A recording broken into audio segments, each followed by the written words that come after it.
Hola, noies i nois. Avui us ensenyaré la resta en muntanyes. El nostre problema diu que disposem de 353 euros on podrem comprar diferents jocs matemàtics per vosaltres. La Alba, la Neus i jo hem estat buscant per internet i mireu què hem trobat. Un pack de 2 jocs matemàtics que es diuen Virus. En aquest cas, cadascun d'ells costa 34 euros. Fem un càlcul mental. 30 més 30 fan 60. 4 més 4 fan 8. 60 més 8 fan 68 euros. És a dir, d'aquests 353 euros, de moment ens hem gastat 68 euros. Hem de recordar que la Neus necessita diners pels seus escacs. Llavors, quants diners encara tenim per poder comprar més jocs matemàtics i deixar una mica per la Neus? El primer que farem serà agafarem els 68 euros que ja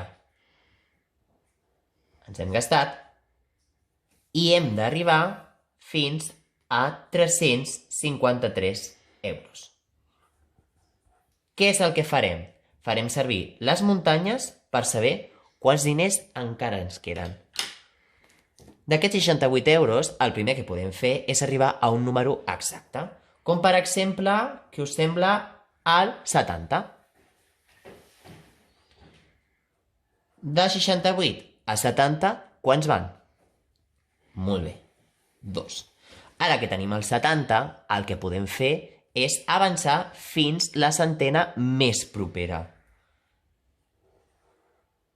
Quina és en aquest cas? El 100. Perfecte. Del 70 al 100, quants van? 30. I ara ja crec que podeu fer perfectament del 100 d'aquesta centena fins la més propera al nostre nombre. Quina és? Fem un pas de muntanya supergran i arribem al 300.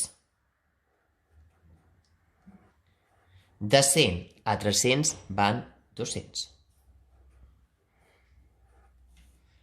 I ara molts de vosaltres segurament ja podeu fer del 300 al 353. Si algú encara vol fer una mica més de muntanyes, no passa res.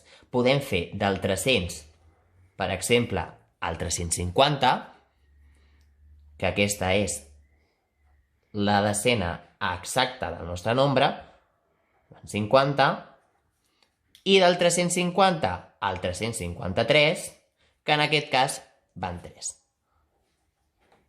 Un cop tenim les diferents muntanyes que hem realitzat, el que hem de fer és la nostra suma. Com ho farem? Doncs agruparem les centenes. Desenes tenim el 50 més el 30